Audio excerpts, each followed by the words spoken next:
Welcome to Running It Back, the Lessons Learned from Sports podcast.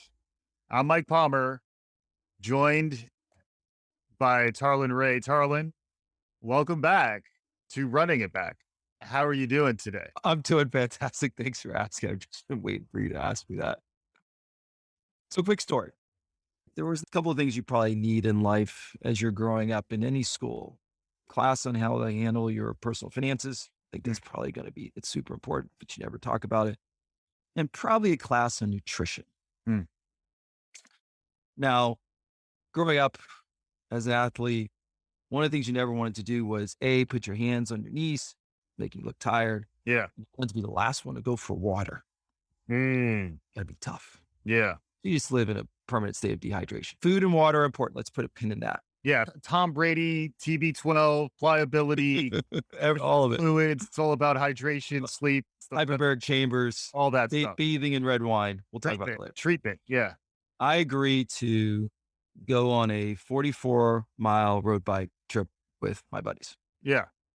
I have ridden a road bike a total of 7 times. Took a 5-day trip in 2017. I survived about 30 miles a day. Survived. Most recently, the LA Marathon. It's great to ride the marathon route. Right. And so did the 20 plus miles at 3:30 in the morning. Yeah. 44 miles. And no engine on the bike, right? This is not an e-bike. Okay. The expectation, wake up 6:30 in the morning. We're staying in a hotel. There's 4 of us, is that we're going to have a hearty breakfast. I was going to have some oatmeal. Yeah. I was going to have egg whites, toast. I was going to fill up. That's your fuel. That's your fuel for the ride. The downstairs restaurant's closed. Doesn't open till 8. So we go to a coffee shop and I have a plain cinnamon raisin bagel, maybe a little almond butter. Okay. That's about it. Okay. Then we start riding. First 18 miles, I feel fantastic. The beginning is 1,000 foot of elevation. No problem. Switchbacks, doing it all. Yeah. Buddy even loses his phone, doesn't notice it. And I pick it up. Oh. I was going to hold on to it for the whole day and say, your phone, but I get it back. You're gonna get like a medal, like at the awards ceremony. Like you're doing really well out there. Yeah, dude. It's the type of when you're riding with other guys. Yeah, you go in the front to break the wind. Yeah, they can ride behind you and they can switch. So you're carrying pace and you're keeping up. Just to be clear, you go to the front and you break wind. Is that what you said? That's exactly right. You're on your toes today. So then we get to 18 and a half miles and stop just for a little break, have some more coffee. Great. Yeah. So I had 2 cups of coffee and a cinnamon raisin bagel. The next 18 miles were the worst, most humbling athletic experience of my life. Of your life. And you've been humbled in many different contexts. Of my life. This is a statement. Yeah. Of my life. Yeah. I thought I had nothing. Legs wouldn't go. Yeah. I'm wondering why these guys are still, and granted, they ride all the time. Right. They have Zwift bikes that connects to their Zwift is like real not Peloton, but they're like the real bike. It's like the Second Life version of Peloton. Yeah. But I think I talked to my trainer. I train with him, Body by Barry, train with him twice a week. So you can do it. But I literally pushed down with my right leg, quad seizes, with my left calf cramping. Uh-oh. I was so far behind that at one point I tried to text them to say, go without me. Yeah. I had no cell coverage. When I finally caught up to them, they said, wait, Tarlin, do you have any food? I go, what do you mean? They had power bars, soup, electrolyte water. I had in my back, the shirts you wear, you have those back pockets. Yeah. I had my cell phone and wallet. Okay. You were going lean. Yeah. Yeah. So they started to feed me food. It helped a little. The next stop where they waited probably for 20 minutes. And yes, I did get passed in the middle of this random stretch by a 6-year-old woman who was nice enough to say hi to me. Was she getting passed? She was walking or she was on her bike? She was on a road bike. She just whooped me. By the way, my friends will never bring that up again. At one point, get to the next stop and I say to them, I'm going to lean against that tree right now. You guys just go ahead. Have lunch and come back for me. And they're like, what are you talking about? They said, I was like the guy climbing Mount Everest who was just couldn't go anymore. It was gonna lay down. I'm just going to. So for the rest of the way, I just counted pedal strokes to 100. Oh my God. 2, Yeah. don't get your leg, don't stand, you'll cramp. Yeah. Don't stretch, don't push your legs down, you'll cramp. And so Yeah. what they told me at the end was, okay, Tarlin, and granted, we're guys. You don't Yeah. share anything. Like, Right. let me keep all the information to myself. Yeah. Yeah. 150, don't take 150 calories in if you're going to expend 2,000, Right. because your body's looking for fuel. Yeah. And when there's nothing there, you're going to crash. You got a text with the loop of 44 miles. I did. That was like my Instagram moment. Like, look how great I am. But there's always a story behind that photo, Yeah. behind that smiling family that was yelling at each other. Now let's take a photo. There's Yeah. a story behind that 44 miles. And that's why I named it Tale of Two Halves. There you go. The first half was fantastic, and I still have no idea what happened in the second.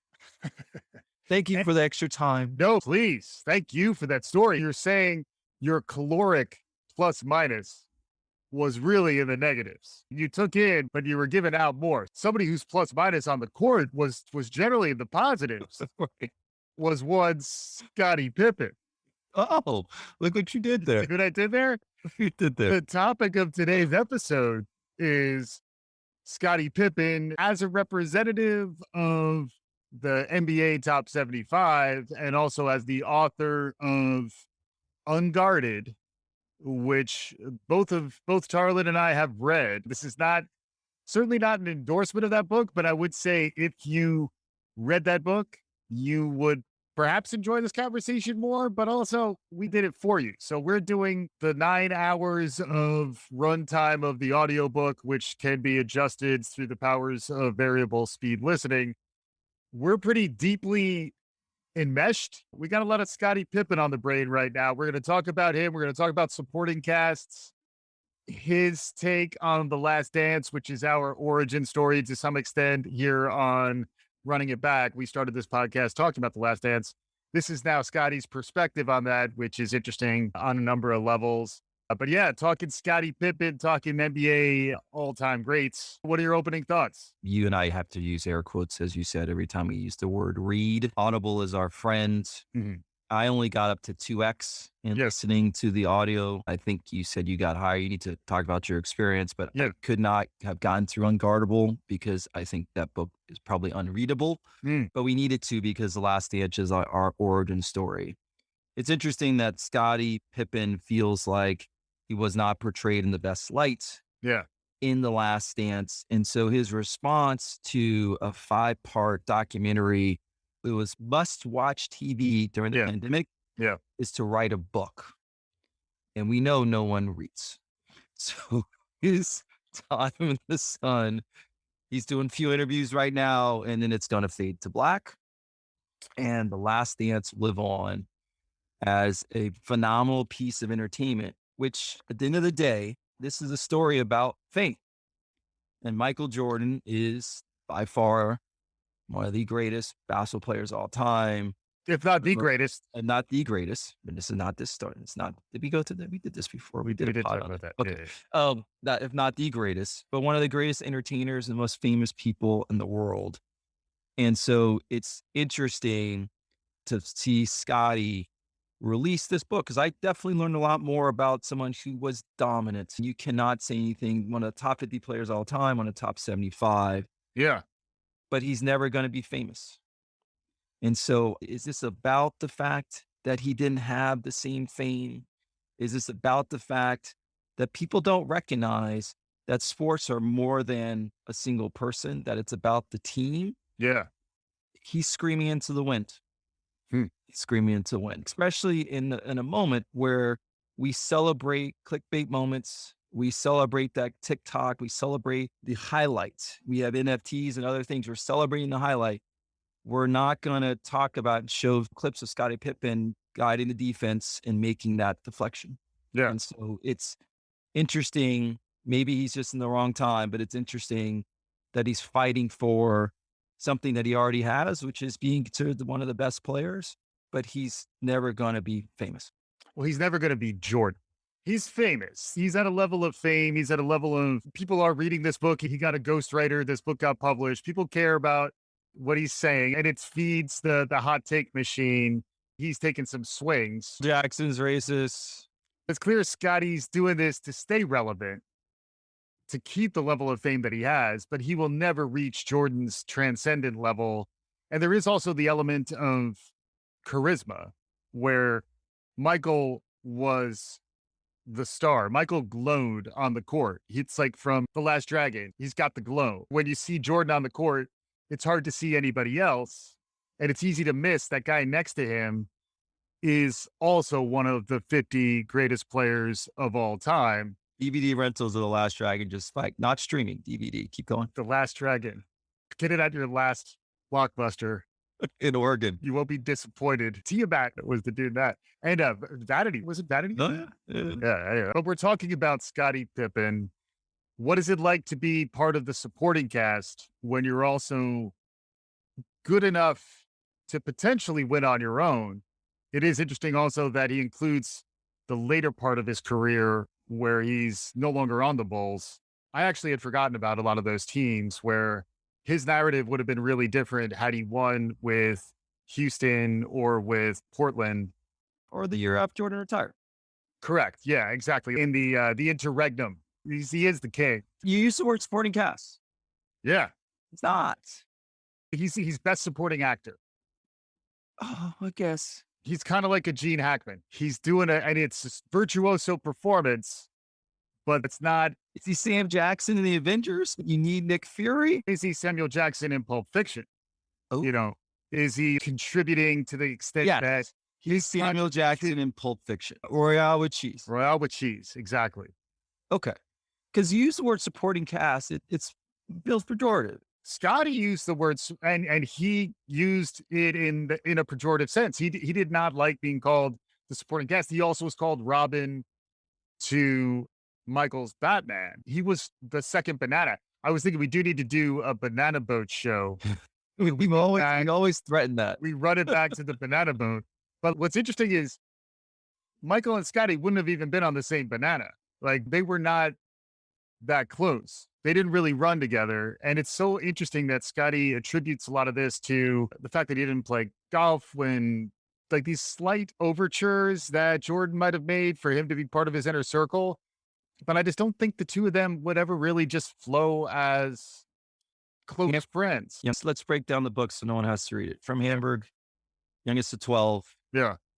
He had unbelievably close family, tragic situation for his brother when he was young, hit in the back by a bully, paralyzed. So he spent part of his life with everyone else, taking care of his brother. Yeah. His father later stroke, wheelchair bound as well. Yeah. So family, super important.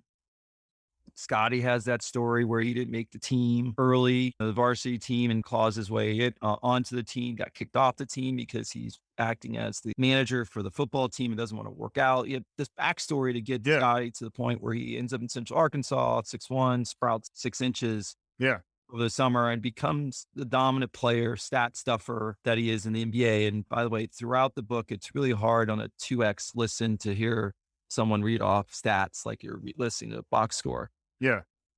But Scottie also is from a very small town, not someone to trust easily, keeps to himself.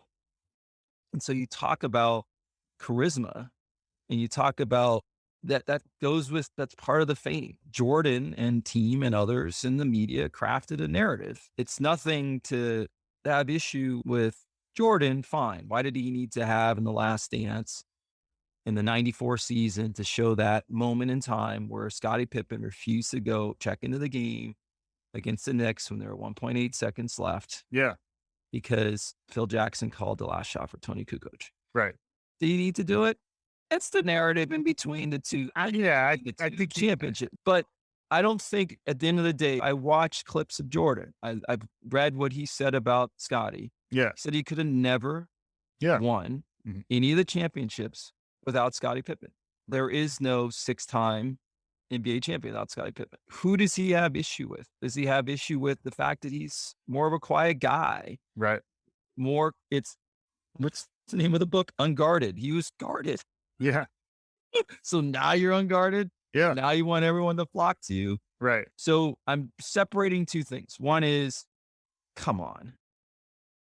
you had a ton of fame. You didn't get the contract that you wanted because you signed a contract for 6 years and $18 million because you were worried about your back. You had a bad back since you were in college. Worried about your back, worried about your family. It's formative money. You made that decision. And on top of that, people of this generation believe, not top 50, that you're one of the best players of all time. Yeah. So what are we talking? What's the point? I got some takes. I got a few takes on this. One is I think it's important to hear different perspectives on history. And that's one of the lessons learned from here. And for me to get the level of depth from Scottie in his own words with the help of a ghostwriter voiced by another voice actor at 3X in my learn holes to the point where I'm losing my balance because it's coming in so fast. I still think it's important to hear it in a different way. And if the only narrative of this period was the history is told by the winner, Michael Jordan, paid $10 million to appear in The Last Dance, which is not a small chunk of change, which is then basically edited and directed by him to tell a story of him that is generally positive towards Jordan. Although I would give him credit where in each of these guys' cases, they don't come across as flawless by any stretch. Jordan, even though The Last Dance portrayed him positively in a lot of contexts, it still was sad in times. His level of celebrity was really a burden to him at times, and he's still dealing with things around gambling and drinking, and that's well noted, and it's something that he doesn't really hide. It's something that comes out as part of The Last Dance. And then in this, I think the almost Shakespearean jealousy that Scottie is voicing about Michael. I was thinking, could we run it all the way back to Amadeus and Salieri? Probably not, because to call Scottie Salieri is way off the mark. But I was trying. I was fishing. We just lost 1,000 subscribers. We gained classical music and sports. Classical music and sports. But I do think the relationship between a 1A and a 1, it did make me think a little bit about Durant and Westbrook, like teams where you might have 2 of the top 50 or 2 of the top 75. They both might need the ball at the same time. What was great about Scottie was I think he's among the greatest teammates of all time, where he was good enough and dynamic enough with his skill set that he could adjust and respond to the moment and contribute in different ways, stat stuffing that you're talking about. But also when you're not tasked with being the alpha dog, which he clearly wasn't the alpha when Jordan was on the court, he had to play with a level of emotional intelligence to keep the team dynamics together. And I think a lot of that meant deferring. A lot of that meant him swallowing his voice, and he might have had a tendency to be quiet to begin with. So I think the fact that now later in life, he wants to get his perspective out, even on, aside for the 1.8 seconds, like his perspective on the agonizing Charles Smith situation from somebody who was contributing to one of the many blocks on Charles's feeble attempts to actually have the Knicks finally beat the Bulls. I thought that perspective was interesting. His perspective on Rodman, both as a player and then someone who came over to his team. I didn't realize how deep the Pete Myers narrative intertwined with Scottie, his attitude towards Tony Kukoc and Isaiah Thomas, Bill Laimbeer. There was a lot of stuff in there. Even he was more positive towards Bird than I was expecting. There are places where he could have taken shots and he didn't. And again, if you do decide to ear read this book, I do recommend 3X because it breezes real fast. It's mildly uncomfortable. It's a little bit disturbing how much information is going into your brain at a given point. And I was walking in Prospect Park while listening, and I may have slipped. I may have fallen. I'm fine. But it was just fun. It was just too much stuff going into my head at one time. But I actually feel better for it. I feel like if all I knew was The Last Dance, because I can read this critically, and you're not going to read this and fall into Scottie's camp. You're going to read this and get a little more perspective out of it. In that sense, I think it was useful. I got a little something out of it. And I think there's some lessons for us to learn from all this. So I was hammering, and I hate agreeing with you. So I was really focusing on the fame part and whether or not he's getting enough credit. Yeah. What I loved is we learned a little bit about one of probably the better leaders in sports, Mhm. because you had an alpha in Jordan who was crushing people's souls.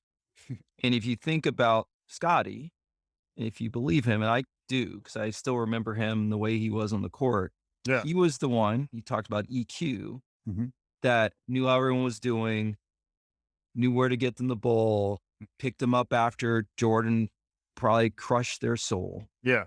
And so that was a moment for us. If any of your children are playing sports, you're always trying to teach the fundamentals, work as a team. There's no I in team. And then some will, like Jordan will say, but there's an M and E. But I was really impressed. And I think he wasn't taking liberties with the role that he thinks he plays on every team. Mhm. And it's a lesson in leadership. It reminded me a little bit, and they're two different people, because Draymond is not one who is quiet, but it reminded me a little bit of the Wiggins moment Mhm. when Draymond being interviewed about Andrew Wiggins and his back status. Draymond was giving Wiggins space. But if you look at Draymond on the court, he is a more demonstrable. He reminds me a lot of Pippen, because he knows each and every one of those guys, what makes them tick, how to get on them, how to coach them. And so that, to me, Scottie, Stat Stuffer, that was what impressed me more than anything else. Yeah. And so I took that away. Mhm. What is being covered in the media, that's what I'm saying is a waste of time, because you're trying to change a narrative that has already been written, Right. and that you were a part of not writing yourself in terms of how you put yourself out there, how you're portrayed, whether or not you're surly in front of the media. Are you more open? You can't control that piece, who Right. some will gravitate towards, who the media who anoints Baker Mayfield to have 1,000 commercials when you're a Yes. mediocre quarterback. You can't control that. But if you lean more on that side, that to me was super impressive. And I like him even more as a player. Yeah. And for me, taking a step back from Scotty, there is more the leadership lessons around how do you get a whole team together, understanding that you'll have a Jordan who Doug Collins, he's that kind, he's taken a lot of swings at Doug Collins in here, who catered too much to, from Scotty's perspective, catered too much to the star in Jordan and basically let Jordan roll right over him. Whereas Phil Jackson, who Scotty, despite the racism thing that he put out there and then pulled back, he's generally positive towards Phil in the book. And to me, it did remind me of Reid Hoffman from LinkedIn, talks about how all of your employees, you want everybody to be, the hero in their own tale. And it did feel like Phil Jackson, when he came in, was more of an example of a leader who could find a narrative for each of his players so that there wasn't, here's your narrative. You are part of the supporting cast for Michael. This is Michael's team, and it's your job to make Michael look good. If that was the way the culture had developed around the Bulls, they wouldn't have won anything. Yep. Instead, they needed to develop a culture that said, Scotty, what we're going to need you to do is focus on your defense, continue to facilitate. Don't look at points exclusively, look at the other stats, which is why I think, that is the psychology that comes out too, where he's talking about all these different categories, is because he was relevant in all of them. He could impact the game on all sides. He was a fantastic leader. He, though, in taking a step back from his legacy, needs to own up to moments when he was not a leader. Yeah. That 1.8 seconds was the most selfish thing I've seen in sports. Mhm. And if you truly are, you spent the whole book talking about being a team player, affecting the game, rebounds, assists, steals. He has unusually long arms like pterodactyl. He can't get past Scottie. Wingspan, Jay Billis, drinking game. next NBA draft. So if you believe in all that, why does it matter? Because it's all back to fame. Yeah. That he needs to be the guy to take the last shot. Mm-hmm.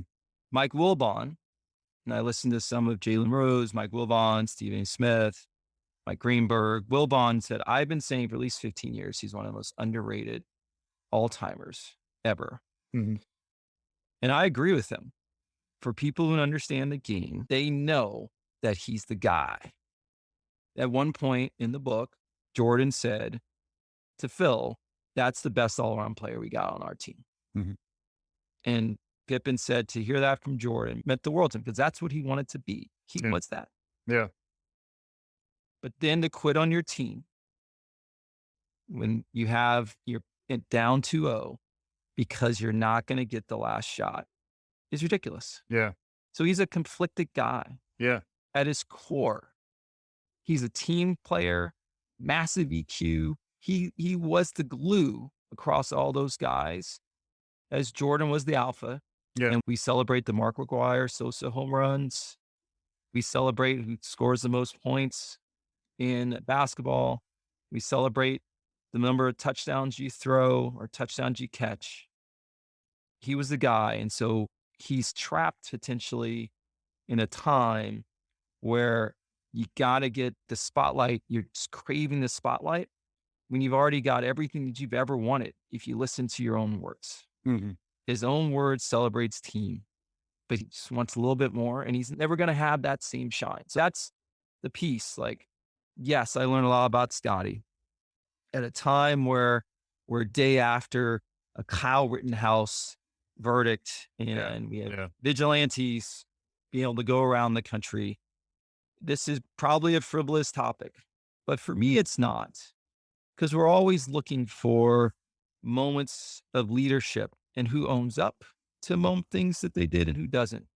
For me, Scottie, it just cemented why he was so great, because what he thought about, what he cared about is what provided a foundation for the Bulls, but also was a moment to see where even with time, someone is not able to look at themselves in the mirror and truly reflect on mistakes. Yeah. We all make mistakes. And so that was where I probably started to up at the 2X and started getting a little mad. Yeah. I would have liked to have heard a genuinely unguarded assessment of why it was hard to play with Michael. More just the psychology and more stories of what it was like in practice. Practice? But that was stuff that I thought was interesting in The Last Dance, even when Jordan got into it with Steve Kerr. I would have liked to have heard Scottie's perspective on some of those aspects of Jordan and playing with him and how much he was, I guess, an enabler of the Jordan culture as much as anything. It does remind me of the TED Talk I saw years ago about the importance of the first follower. No matter how great you are, if you don't get that first person to follow you, you can't really become a leader, because once that first person follows you, then others may follow suit. Yep. And I think Scottie, to be as good as he was, to also be able to see that Jordan needed that level of support, be the Gene Hackman. Let's not knock Gene Hackman. He was a great character actor. Sam Jackson, say my name again. Say my name. Say it. To me, it does also speak to the top 75. For us to look at these stats and these careers individually in isolation of each other, it's somewhat telling if you think about that relative to other players. The foil to Jordan, to some extent in the 90s, was Patrick Ewing.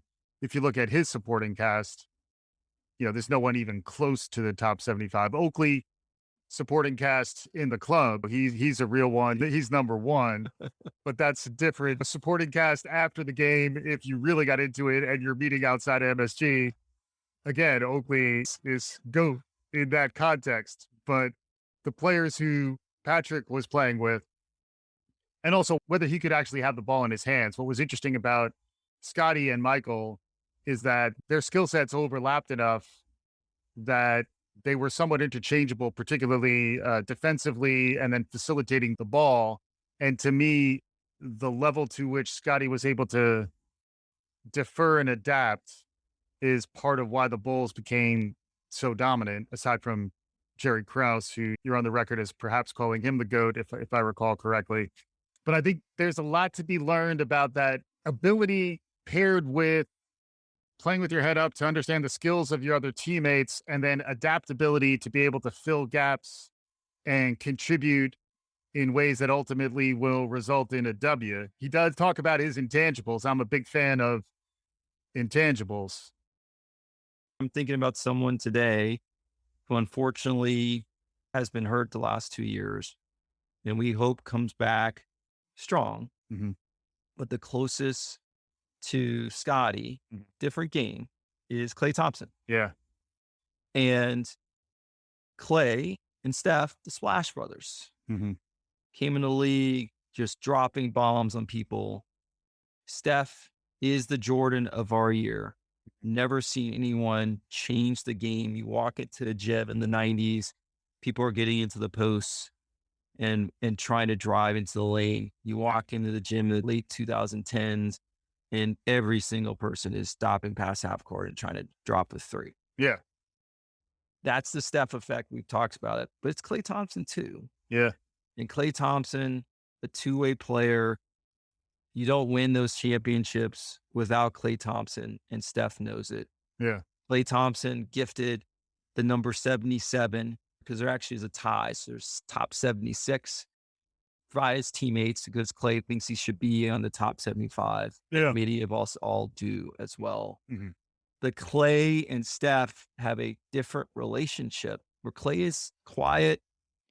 You never know what Klay's doing. Sometimes you think Klay's head is in the clouds. Yeah.